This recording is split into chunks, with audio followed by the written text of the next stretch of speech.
We're driven by the search for better. But when it comes to hiring, the best way to search for a candidate isn't to search at all.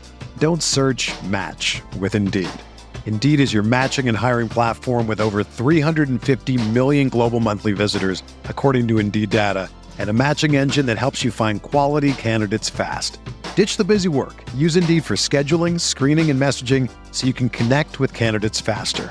Leveraging over 140 million qualifications and preferences every day, Indeed's matching engine is constantly learning from your preferences, so the more you use Indeed, the better it gets. Join more than 3.5 million businesses worldwide that use Indeed to hire great talent fast. And listeners of this show will get a $75 sponsored job credit to get your jobs more visibility at Indeed.com/Blue Wire.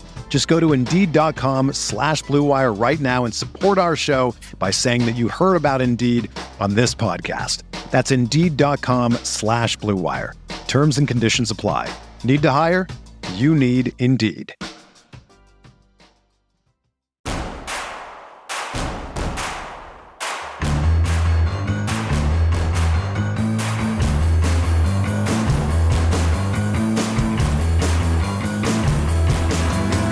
From your favorite source for Chicago White Sox talk, delivering news, interviews, analysis, and more. This is the Sox Machine Podcast with your hosts, Jim Margulis, James Fegan, and Josh Nelson. Thanks, Rob, and welcome to the Sox Machine Podcast. I'm your host, Josh Nelson, and it's Wednesday, November 6th, 2024, as we bring you a new episode.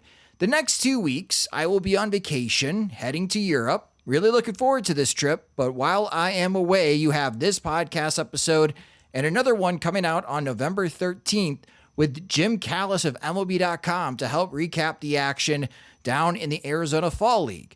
We'll have a new episode when I get back after November 20th to check in on how the White Sox offseason is going.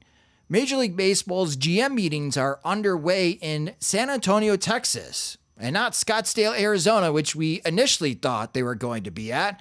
The White Sox offseason has been a bit active. They hired Will Venable as their new manager, claimed reliever Penn Murphy while letting Matt Foster and Jimmy Lambert go, and now they have hired ex-Baltimore Orioles hitting coach Ryan Fuller to be their new director of hitting, which would be Brian Bannister's counterpart in the front office.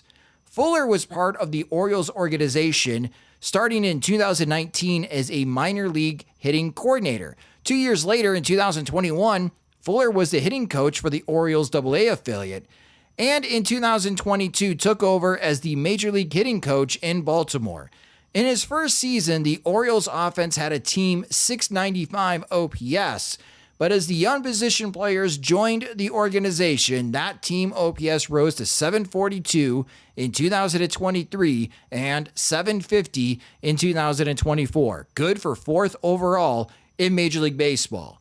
But the Orioles offense dipped post-All-Star break and didn't show up at all in their American League Division Series loss to Kansas City. Out goes Fuller in Baltimore, and now he joins the White Sox front office to help with their research and development department. Chris Getz spoke with Daryl Van Schouwen of the Chicago Sun-Times, sharing his excitement about the restructure of the White Sox R&D department, and also shared that the new White Sox manager, Will Venable, joined him down in San Antonio to assist in building out the rest of the White Sox coaching staff.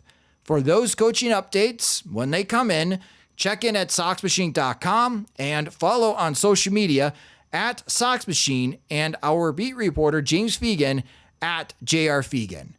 We're going to take a quick break for a word from our sponsors, but let's learn more about Will Venable from former Major Leaguer Ian Miller next on the Sox Machine Podcast.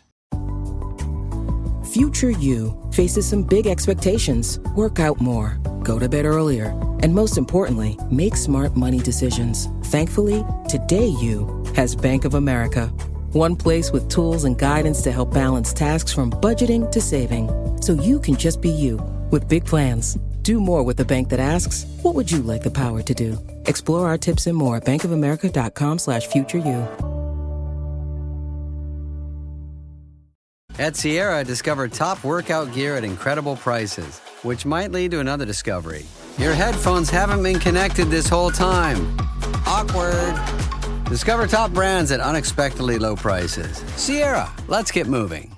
Join us on the Sox Machine podcast is former major leaguer and host of the 9-Hole podcast, which you could watch on YouTube at youtube.com/the9-hole, is Ian Miller, who sat down with Will Venable for a show shortly after the Texas Rangers won the World Series a year ago. I highly recommend watching that interview. It's a little more than 40 minutes as they go into a lot of topics regarding life in Major League Baseball and what you have to overcome. Definitely gave me a lot more insight of what Venable could bring to the White Sox, but Ian is here to provide more insight from his perspective on the next White Sox manager. And Ian, thanks so much for joining the Sox Machine podcast. Josh, man, it's a pleasure to be here. Appreciate you having me. I've had managers, I've had players, people in the game that have impacted my career, both negatively and positively. And Will was one of those guys that was kind of instrumental in welcoming me over to the Cubs, making me feel comfortable on a new team. And so I'm fired up to talk about him. Before we get to Will, Ian, your baseball career is one that's truly the definition of a grinder. So you walked on at known baseball powerhouse Wagner College and some way, somehow got through the minors, got drafted, and eventually found a way of playing in the major leagues. Can you share with our listeners what your baseball journey was like? My baseball journey, man, I born and raised in Pennsylvania. So I'm coming Another up playing baseball multiple powerhouse. Another baseball powerhouse. My old man played. He was a walk-on at UCLA. He had been drafted 24th or 26th round by the Reds. Spent 2 years in the farm system. So I came up around baseball. I was a little 9-hole hitter. I was undersized, kind of underdeveloped. Man, I didn't start like blooming until late high school. So I was just like a little guy. Like I said, keep the ball in the infield, run. I could run a little bit. So decided to start focusing a little bit more on baseball as it started becoming more and more apparent that was going to be my ticket to a Division I education, if you will.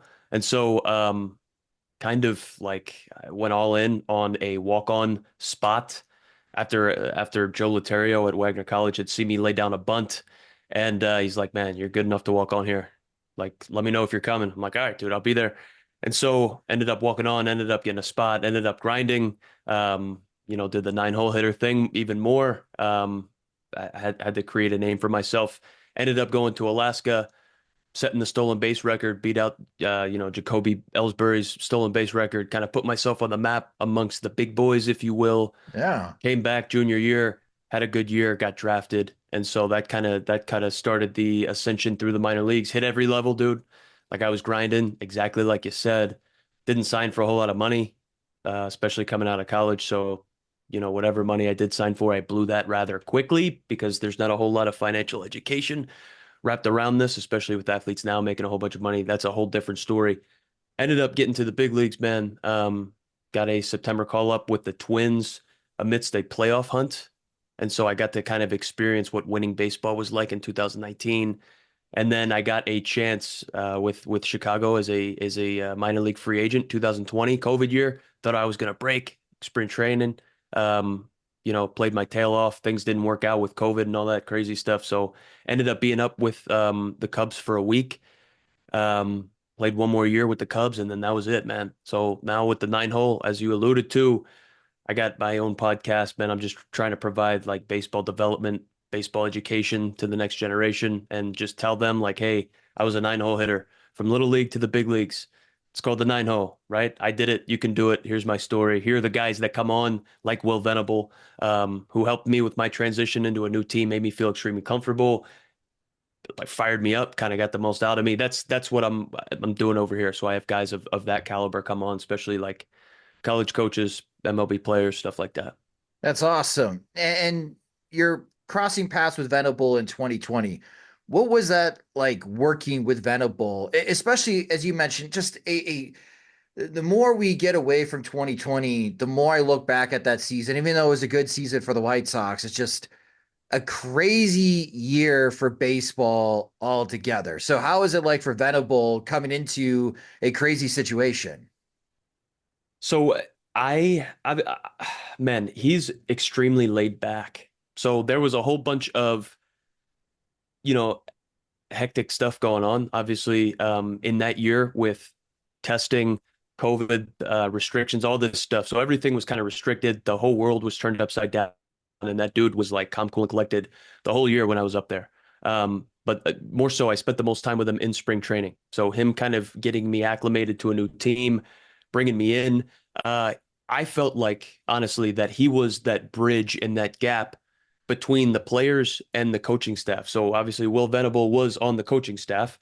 He was helping in the dugout. He was helping on the bases. He was helping with the outfielders. But I almost felt that he was that perfect mix between a player and a coach and the player in the front office. And he was able to almost have that role where it was like, okay, he's on the major league coaching staff, but I can go to him with almost anything. And I was able to get better acclimated with the outfielder group. Schwarber, Almora, Jay Hay, all those guys were all buddy buddy almost. You know what I mean? They were in the trenches together. So I almost felt like he was a good liaison between the players and the coaching staff. I felt like he definitely was able to get the most out of it, most out of me in my situation that way. If that makes sense. No, it does. And again, for podcast listeners, go to YouTube and watch this interview that Ian had with Will Venable, because there are a few points in that interview that really stuck out to me. And the first one, Ian, was Will's concentration on practicing mindfulness and better handle of the mental aspects of playing professional baseball. This White Sox clubhouse is coming off a 121 loss season. And from the most part, from what we heard, the players got along, but you lost 121 games. Everyone's going to point at the White Sox in the offseason and say, this is the worst team in the history of Major League Baseball. That's got to rub you the wrong way as one of those players that was on that team. So here's Venable walking into that situation. What about Venable as a coach can help the White Sox players overcome the mental hurdles that they're already walking into in 2025? Well, I think personally, so I'm not sure what the offseason is going to look like with roster turnover, right? With the White Sox, I'm sure there's going to be a whole lot of questions answered as we move forward. But when we look at it from the, career trajectory standpoint, when we're looking at Will Venable, the resume he comes to the table with, like that dude has been in every single position on the field, in the locker room, off the field, when we're talking about front office, when we're talking about coaching staff, when we're talking about being a player, when we're talking about playing meaningful games, when we're talking about being a bench role guy, when we're talking about being a young guy coming up. It's not like he was necessarily, if I remember correctly, coming from Princeton, like he didn't make it to the big leagues in 2 short years. I think he had to earn it, right? So he's been all over the place. I think he's going to, in my opinion, be able to take maybe a new locker room moving forward. I don't know what the turnover is going to look like, right? I'm not going to come on here and say that I'm a White Sox expert, dude. I'm not. But I think he's going to be able to mesh with whatever group he's presented with. I think he's going to be able to have these open lines of communication. I think, in my opinion, it's going to be a fun locker room. It's going to be laid back, but the atmosphere is going to be about performance, and he's going to hold these dudes to a standard, just like I had experienced in my time with Chicago when he was around, man. So I think it's going to be beneficial for whatever the locker room looks like. I don't know who they go out and get. I don't know if it's going to be tear the Band-Aid off. Like let's figure this out moving forward. Who knows? Yeah. But I think that guy is going to be the most capable to lead from the helm, man. He's got experience and hands in all different sorts of situations, roles. Right under Bruce Bochy for the past couple of years. Like, dude, this guy is. I'd be fired up if I'm a White Sox fan, honestly. Yeah, because the other aspect that I'm excited about with Venable, because he's been part of so many forward-thinking organizations. The White Sox are notorious that they're trying to catch up. And right now they're doing the best that they can with their research and development to catch up with the rest of the major leagues. But Venable has been part of these forward-thinking organizations, the Cubs, the Red Sox, as you mentioned, with the Rangers. Do you think Venable could piece together what worked for those three orgs and bring that to the White Sox again? Because I'm not saying it's a blank canvas, but it's a pretty blank canvas for the White Sox in trying to catch up in the technology and the analytics part of Major League Baseball. Yeah, Josh, absolutely, dude. I think I like the blank canvas idea, not like the blank check kind of idea that I'm Right. thinking about, but it's almost like, dude, this is a blank canvas. You are the most qualified candidate out of anybody that's in the field. At least it's something that I was thinking about last year, seeing all of this kind of unfold. I'm like, dude, Will Venable, obviously he is the next guy up when it comes to big time managers. And obviously he was waiting his turn.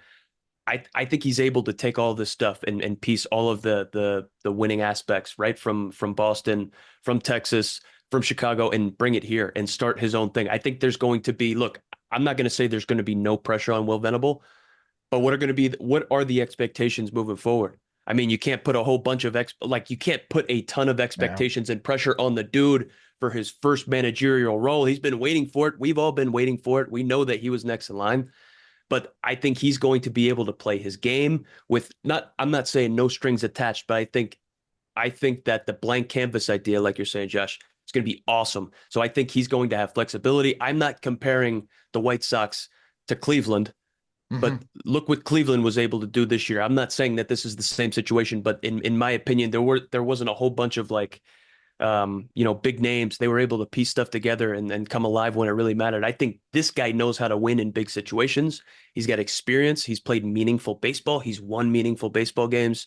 And he's also played on some, for lack of a better term, crappy teams and has been a part of it, right? He wasn't always a part of like winning seasons and stuff, but he understands what is going to be like what you need to move forward with this. And I mean, coming from he's highly educated. He's got hands in all facets of the game, like we talked about. Managerial, the like front office stuff, dude, scouting, anything. So this guy's a Swiss Army knife, obviously, when it came to the field, off the field. But now I'm excited for this. We've heard after this season that pregame planning for White Sox position players needs work, whether it's understanding what's coming at them from opposing pitchers or better defensive alignment and positioning. One, can you walk us through your experience as a professional baseball player on what that preparation was for an upcoming game and maybe what the Twins and Cubs, what information they provided to you? Yeah. Hey, you know what? Let me actually see if I got a scouting report right here. So the data is wild, dude. The data is wild in the big leagues. I'm not even gonna like try to whip this out and show it to you. But yeah, there's data left and right. So I have pages from my notebook back in 2019 with Minnesota on base running, times, pitchers, all this stuff just for base running and stuff. Will was breaking this stuff down for me in my time in spring training. We're talking about video, we're talking about pregame meetings, analytics, tendencies, all this stuff. I heard that there was some stuff going on in the locker room, right, with some players butting heads in Chicago. In my mind, Will Venable does not let that happen. I think Will Venable creates a culture where it's like, okay, we're going to be learning. We're young. We're going to be learning. There are limited expectations on us. We know what we need to do in order to move forward. We know who we are. We know what happened last year. But like, I feel like Will's going to be able to create a new identity. This dude was getting after it in spring training with me. Like I had to try to keep up with him. So I'm a non-roster invite trying to impress people in my time in Chicago, right? With the Cubs. I'm trying to show up early. I want to show Theo and Jed that I'm a dude. So I'm going to try to be the first outfielder in there. I'm not beating Will Venable in there for outfield practice. That guy's there before anybody else. He's one of the last guys to leave.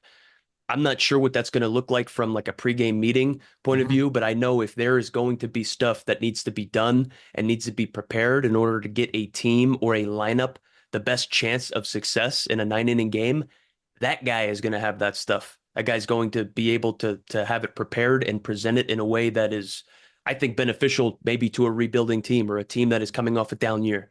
Like, I think that's the guy. All signs point to Will Venable being the guy. Yeah, because that was going to be my follow-up question. Like, how is Venable going to help with the White Sox? Because people have been asking me, what do you want to see immediately that Venable can bring to the White Sox? It's this, Ian. There's too many games last year, too many series, especially to start a series, that the White Sox just seemed unprepared. Like they had no idea, especially for the hitters, what was coming at them. And it was just so disappointing because, to your point, there's so much video today, not only just in the majors, but in AAA. the StatCast data is now public for AAA. So even people like me and even regular fans can go to baseballsavant.com and pull up the most recent data from how a guy is performing in AAA. So I'm pretty excited to hear that, because that's an area of much needed help for the White Sox's pregame preparation. Venable, in his initial Zoom press conference, and White Sox fans, he'll be meeting Chicago and doing the whole jersey thing and standing in front of all the cameras later in the week on November 8th. Venable has already mentioned the word accountability. Now, Ian, what does that mean in the major leagues? Because White Sox fans have been hearing accountability tossed around the last few years and seen very little changes afterwards. So to me, accountability means not making excuses, not pointing fingers, taking ownership. If they deviate from success, there aren't going to be fingers pointed. There's going to be an idea behind why. There's going to be a clear plan and solution to move forward with every deficiency, with every setback. You got a young manager who is ready, who is hungry, who is going to potentially lead and rebuild, maybe a young team, right? I don't know what's going to happen this offseason. I don't know what everything's going to look like roster-wise moving forward, but like, this guy's a leader of men, and he takes accountability for everything. I saw it in my short time in Chicago. So like, if there was a base running mistake, if there was an outfield error, before anything, he was taking accountability for it. We were talking about a plan before the game was even over on how we were going to attack it the next day in practice, what the kind of the routine was moving forward. And then it was going to be broken down for me in a manner that I could digest and understand. So we're talking about a dude that is a top tier, like, intellectual human being who is smarter than a lot of athletes, smarter than a lot of people, right? And has kind of the acumen to prove that. But he's able to communicate and dictate, like, he's able to break this stuff down and communicate to, rookies who are wide-eyed and probably moving at 1,000,000 miles an hour, like I was, right? Yeah. Heads on a swivel, all this stuff, to veteran guys to be able to lead the ship, direct traffic, man. I keep saying it. It's a theme. Like, the White Sox, they got a good one, man. Will Venable is a dude. Does having previous MLB playing experience help Venable? Because the previous White Sox manager they hired, Pedro Grifol, he played in the minors, but he never reached the majors. And we heard when Grady Sizemore took over as the interim role that certain White Sox players were happy that Sizemore took over because they could lean on him because he had success in the major leagues. He knew what they were going through. Does that help? Does that give a coach more edge that you listen to more intently because they did play in the majors? Absolutely. Absolutely. Not to be, not to like judge a book by its cover, but you automatically command a little bit more respect in a major league locker room if you have major league service time, in my opinion, right? So if I am going through, if I'm struggling, there's some adversity going on, maybe for the team individually. If somebody were to come to me and they didn't necessarily have experience overcoming the stuff that they're trying to educate me on, I'm going to automatically not tune out, but I'm going to take it with a grain of salt.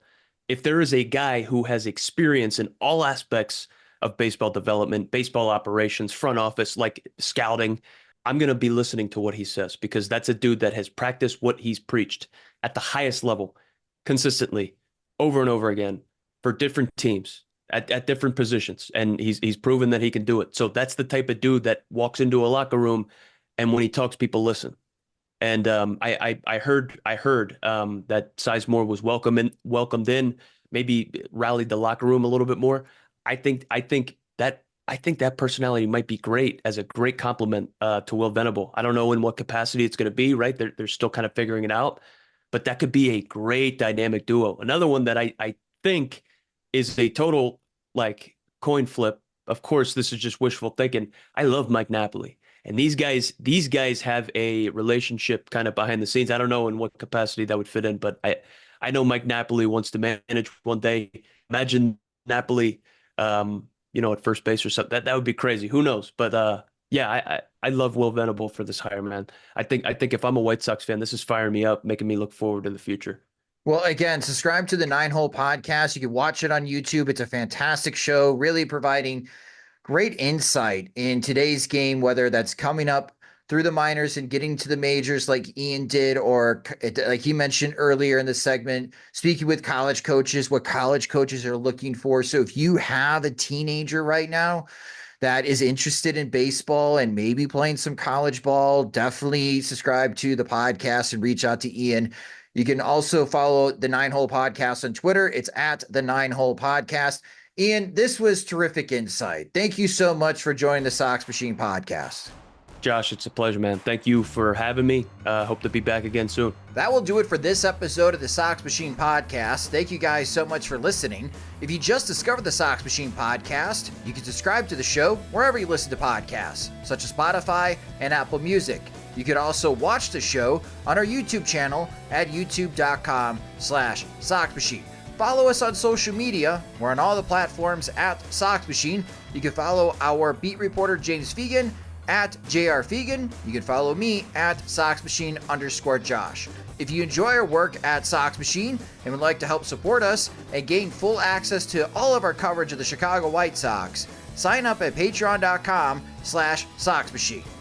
The Sox Machine podcast is a production of SoxMachine.com, your home for all things Chicago White Sox baseball and part of the Blue Wire Podcast Network. I'm Josh Nelson. Thanks for listening and watching.